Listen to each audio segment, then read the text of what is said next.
I'd like to now invite my friend Charles to come up and to share with us from his heart.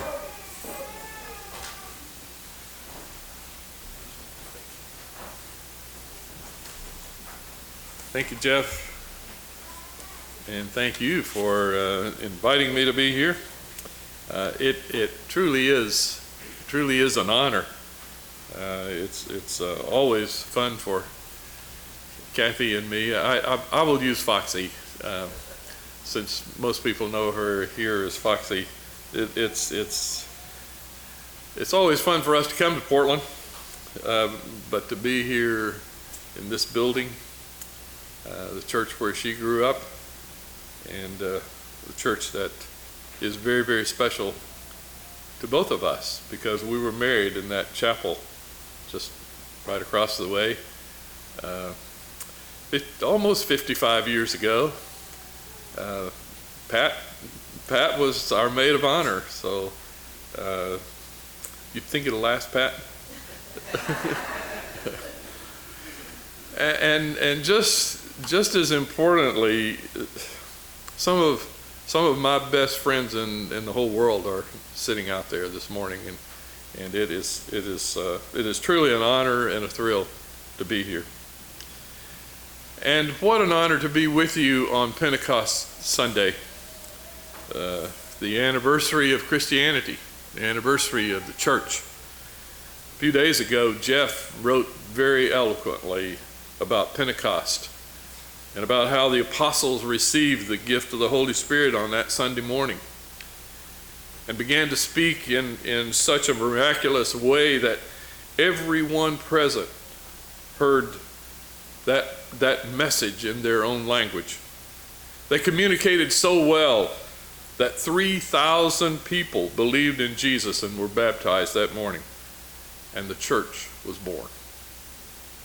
It appears that only 10 days before the Holy Spirit descended on the apostles, Jesus had given them their marching orders: go and make disciples of all nations.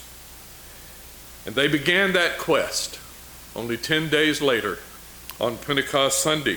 And they did such a good job of preaching that morning and reaching out to all those people that were assembled there from different places around the world, that Paul announced 40 years later that the world had actually heard the gospel. As far as we can tell, that was the last time that was true. Today, there are more people in this world that don't know about Jesus than do. So on this special Sunday, I'm here to try to convince you that the Great Commission was not to the apostles only, but to you and to me, to each of us, and to convince you that we can reach the world with the gospel again, even in this generation. So Jeff, thank you for inviting me to be with you on such an important day. I appreciate it.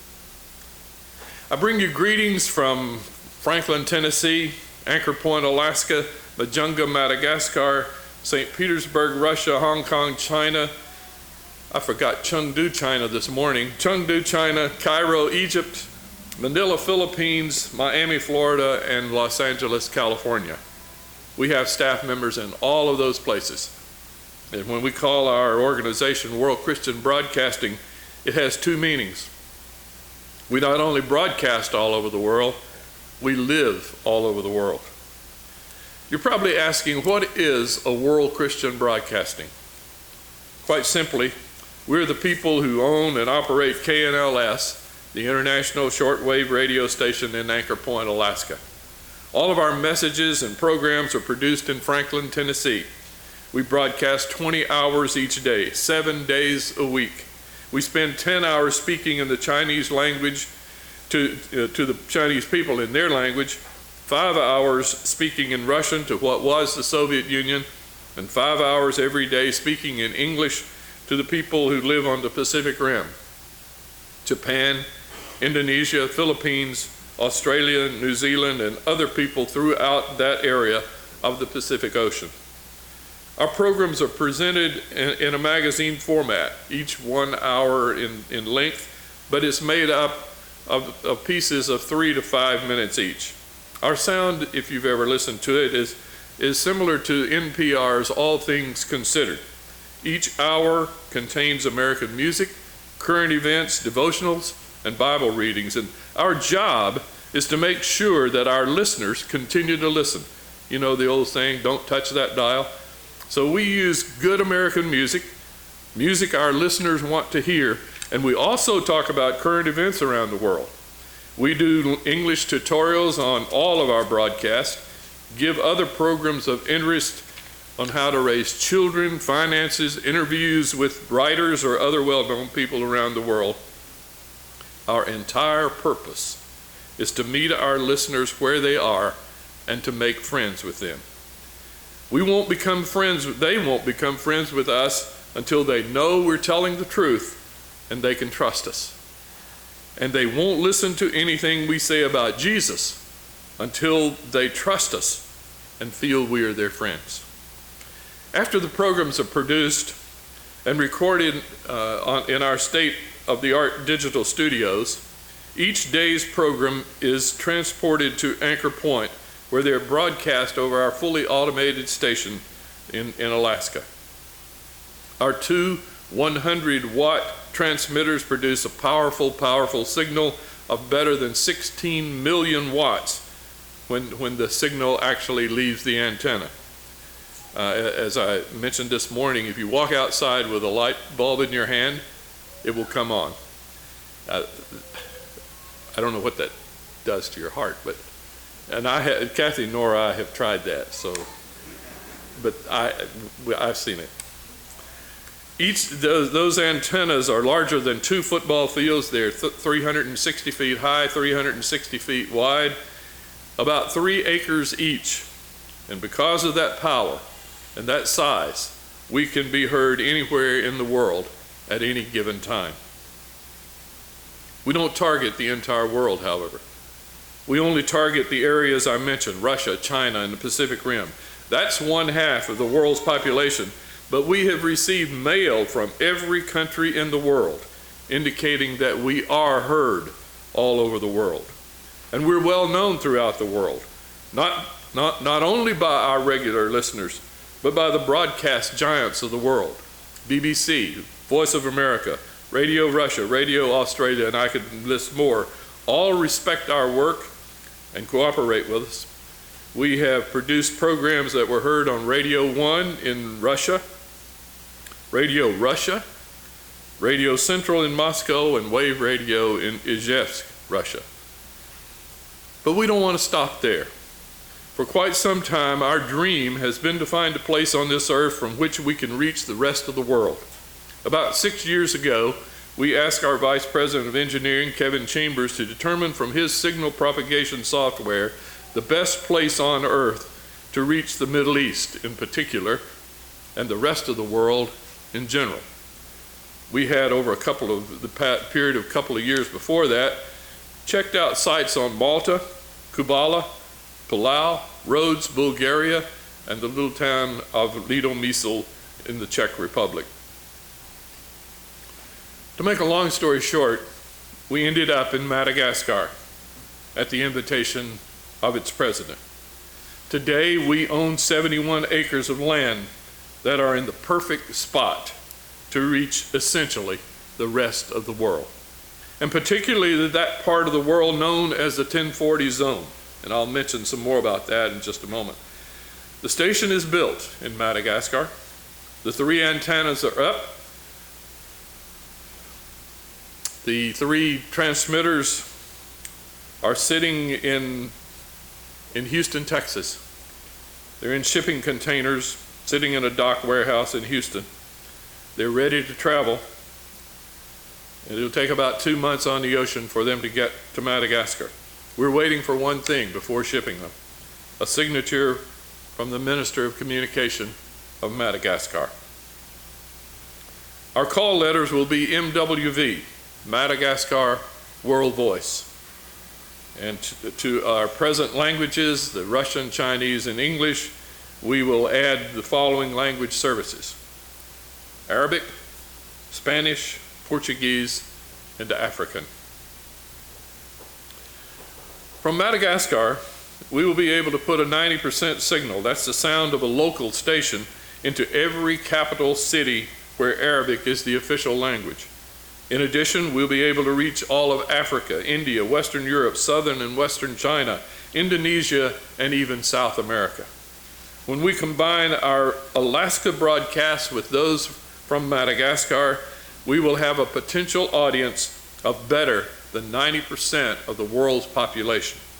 The only place we will not target is North America. Interestingly, we have received mail from every state in the Union, every province in Canada, and every state in Mexico. Those folks are receiving our signal from the back side of our antennas or after the signal has actually circled the globe, because we broadcast away from North America and the United States. We, by law, because of the power of our signal, we must broadcast away from the United States. It would just be too strong for a lot of people's telephones and radios and lots of things. I mentioned the 1040 zone a moment ago. That's the area located between 10 degrees and 40 degrees latitude. It's located in that area of the world. Located in that area of the world is North Africa, the Middle East, India, much of China, Southeastern Asia, and Indonesia. That window has one third of the world's landmass. Yet more than 4 billion people live there in 64 countries. 1/3 of the landmass contains 2/3 of the world's population. And that's the target of World Christian Broadcasting from Madagascar. Sure, we'll put an excellent signal into other parts of the world, but we believe God wants us to go to that part of the world where Christianity is not so well known or appreciated. 717 million Hindus live there. 706 million Muslims live there. And 135 million Buddhists live there. And the people of the 1040 region are poor. Infant mortality is ridiculously high, HIV/AIDS is rampant, life expectancy is low, and the rate of illiteracy is appalling. And get this, just 6% of all missionaries from all denominations currently work in the 1040 zone. 6% of all missionaries work with 67% of the people. Just one more statistic about that part of the world, and to me it's staggering, and I hope it staggers you. Listen, although 97% of the world's unreached people live in the 1040 zone, less than 1/2% of the total resources of the church in the West is being sent to help share the good news. Let that sink in. Less than 1/2% of the total resources of the church in the West. That's us. That's all the churches in America. That's all the churches in the West, including Europe. Less than 1% of the total resources of the church in the West goes to preach the gospel to 97% of the world's unreached people. That's staggering to me. And I ask this question: is there any doubt that most of the persecution around the world comes from the 1040 zone? I suppose your question now might be, well, all the technology is great, but bottom line, is anyone listening? The answer is yes. In the early years, as we were broadcasting to Russia and China, neither of those places could write. It was against the law. And especially in Russia, we heard nothing. We often wondered if anybody in Russia was actually listening. They couldn't write. It was against the law. They'd be put in jail or even worse. But then the wall came down. And within that first month after the wall came down, and they felt free to write, we received over 60,000 letters over a 30-day period. They were listening. And they're still listening. We have follow-up offices in Franklin, in St. Petersburg, Russia, in Beijing, China, and in Cairo, Egypt. But to better tell you about the kind of people that hear us, let me tell you a couple of stories. These are a couple of stories about some people who have listened to us in the past. First one is about Gracia Burnham. Some of you may know that name.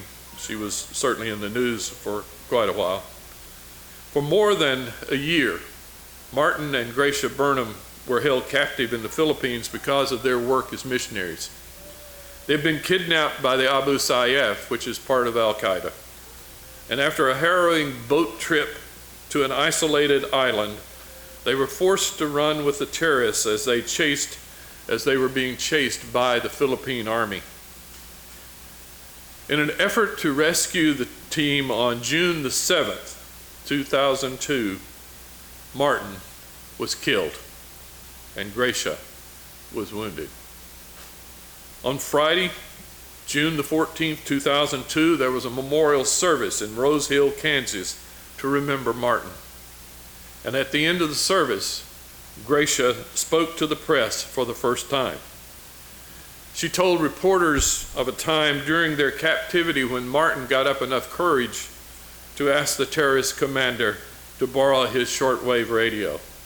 Surprisingly, he loaned it to Martin. Let me just read her words as she said them to the press that day. We wanted to find Voice of America and just find out what was happening in the outside world. We were just dialing around and we found a Christian radio station. It was KNLS out of Alaska. And just as we tuned in, this guy started reading a verse about how Christ sits on the right hand of God, making intercession for us. And his words were, if you could hear Jesus in the next room talking to God about you, you would not be afraid of thousands of enemies. And then he prayed for people like us who were in trouble in places like the West Bank and in Afghanistan, and we just included ourselves in that whole prayer, and it was really neat. This guy, by the way, Martin, was killed about a month after they heard our broadcast. This guy was Andy Baker, Vice President of World Christian Broadcasting. He writes and voices a regular program about prayer and then leads a prayer for our listeners. This guy could have been any number of people. He could have been Rob Scobie or Paul Ladd or Gail Crow or Ed Short, Ed Ho, Konstantin Chernyshenko, Selena Ho, or Marina Kabulova. They all voice daily programs on KNLS, and God uses them all. But with the Burnhams, he used Andy Baker. One more story. Her name is Natalia. She is a Russian babushka. At the time we met her, the Soviet Union still existed. Early in the 1990s, U.S. immigration allowed Russians to immigrate to the U.S. because of religious persecution. Natalia is one of those persons. She arrived in the U.S. on a Saturday with her 4 children. She was taken to the local Presbyterian church in Franklin on Sunday, even though she could not speak any English and her host spoke no Russian. After church, they went to Quincy's restaurant in Franklin for Sunday dinner. It was obvious to those around them that they were having a terrible time with communication. It just so happened that Mike Tanner, then the vice president of the organization that built our building in Franklin, was sitting close by.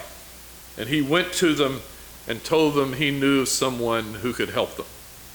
So bright and early on Monday morning, they were at the door of World Christian Broadcasting.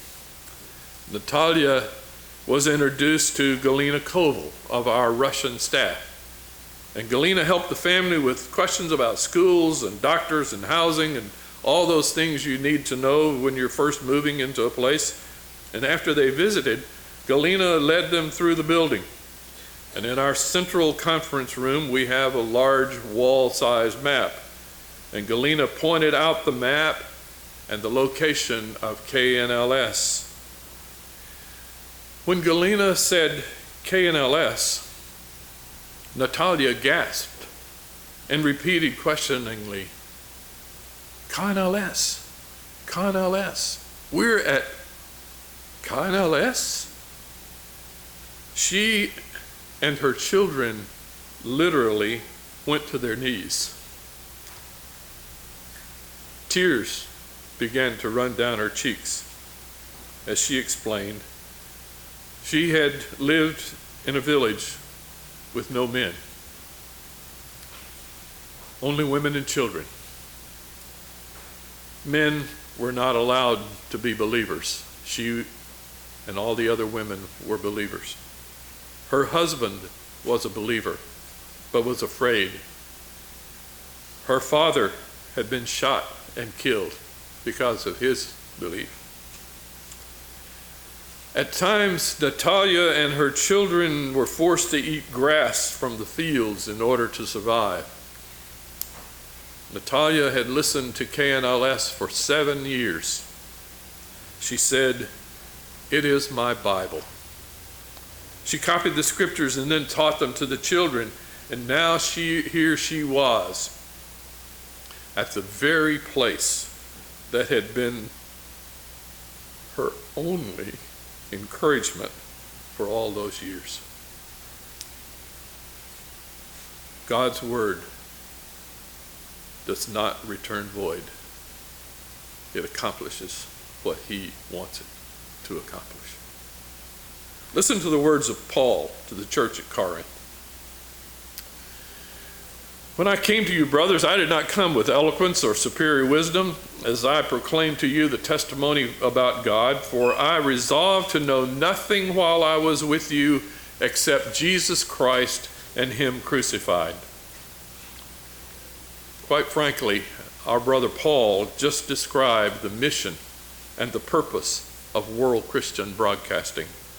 We work very hard at making sure our audience understands that the message they are hearing is God's wisdom and not ours. Our emphasis is on the message and not the messenger. And that message is simple, unadored language is Jesus Christ and him crucified. It has become apparent to us that the gospel message has become a little foggy these days with all the attention that's been being paid to political correctness and culture wars. In fact, a lot of people have lost track of the fact that it's all about Jesus. Ask the man on the street what a Christian is today, and you're likely to ask a long time before you hear anything about Jesus or the cross. Our message from beginning to end is Jesus, who he was, what he said, and what he did. World Christian Broadcasting's message is all about a person, and our mission is to share that person with the entire world. God made all of us to belong to him. We wandered away. Jesus is the way back. It's a personal message. It's non-threatening.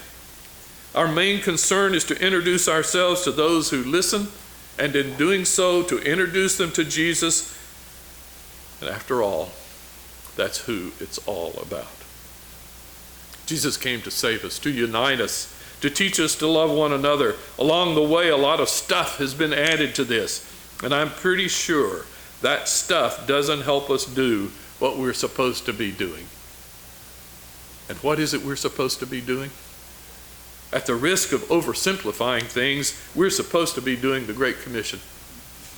Our mission, yours, mine, World Christian Broadcasting's, that includes all of us, is to tell everyone who will listen how we came to know Jesus. It's all about a personal encounter.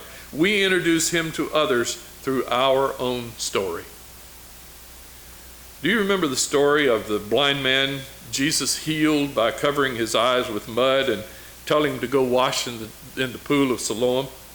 It's found in John 9.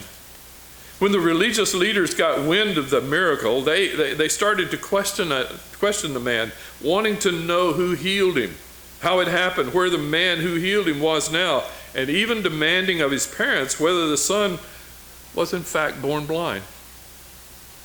And when they came back to the poor man and pressed him with questions a second time and accused Jesus of being a sinner for doing work on the Sabbath, the man replied, "I don't know whether he's a sinner, but I know this. I was blind, and now I can see." That's the essence of our message. Simple and unadulterated. I was blind, now I can see. I was lost, and now I'm found. I was guilty, now I'm forgiven. I was alone, and now I have a friend. The message we try to give everyone, regardless of intellect, regardless of position, status, wealth, comes down to this: we were blind, but now we can see. The people at World Christian Broadcasting are devoted to Jesus Christ. That devotion causes us to take seriously his command to take his word to the entire world. And we do that by talking about Jesus, who he was, what he taught, how he lived. And the people who write those programs and the people who speak them are wonderful communicators of the story of Jesus. God has blessed World Christian Broadcasting with excellent people. On a flight back from Alaska a few years ago, I came across these words in the Delta Airlines magazine. Excellence is the result of caring more than others think is wise, risking more than others think is safe, dreaming more than others think is practical, and expecting more than others think is possible. As the result of God's leadership, those words have become the hallmark of this ministry. It is that caring spirit, that risk-taking courage, that willingness and ability to dream, and that expectation of success that has World Christian Broadcasting able to reach such a tremendous audience day after day after day. Those same qualities will allow us to finish the work in Madagascar and actually reach the rest of the world. You see, the only way we can tell the entire world about Jesus during this generation is through the use of the technology available right now. Shortwave is the only technology that will allow us to reach so many millions. Yes, billions. Especially since so many of them live in countries where missionaries and other media are not allowed. Shortwave recognizes no political boundaries, and literally billions of people throughout the world have the receivers that allow them to hear the soul-saving message of Jesus. We're told there are at least 3 billion receivers, shortwave receivers in the world. Think about that. How many of you here have a shortwave receiver? Wait, one? Okay, there are 2. That's very typical. Anywhere I speak, that's very typical. Very few have shortwave. But through the rest of the world, that is the common way to hear the message. We've been sending out those shortwave messages from Anchor Point, Alaska since 1983. 30 years in July to 1/2 of the world's population. And soon, with God's blessing, we'll be sending those same kind of messages from our station in Madagascar. That will enable us to reach the rest of the world. Why do you think we as God's people have not reached the entire world with the gospel since those early days of Christianity? Could it be that we lost focus and we failed to make Jesus the central figure of our message? Could it be that we lost faith as the world got larger and larger? Did we compromise and begin to believe the Great Commission is not doable? Let me assure you that all of us at World Christian Broadcasting believe we can reach the entire world and that we can do it during this generation. We commit to you that our focus will be on Jesus, and that with the technology God has given us, with the wonderful staff God has provided, and with your prayers, we can reach the world again. And that's what Pentecost is all about. There's no limit to what a dedicated group of people can accomplish when they're joined as a team, focused on and committed to a purpose. Those are the kind of people you will meet at World Christian Broadcasting. So this morning I'm here to invite you to come and meet them. Some of you have. We'd like to have all of you come. Not at all at one time, but please come. We would love to have you come for a visit. We think you will be inspired. And thank you so much for allowing me to be here this morning, and God bless every one of you.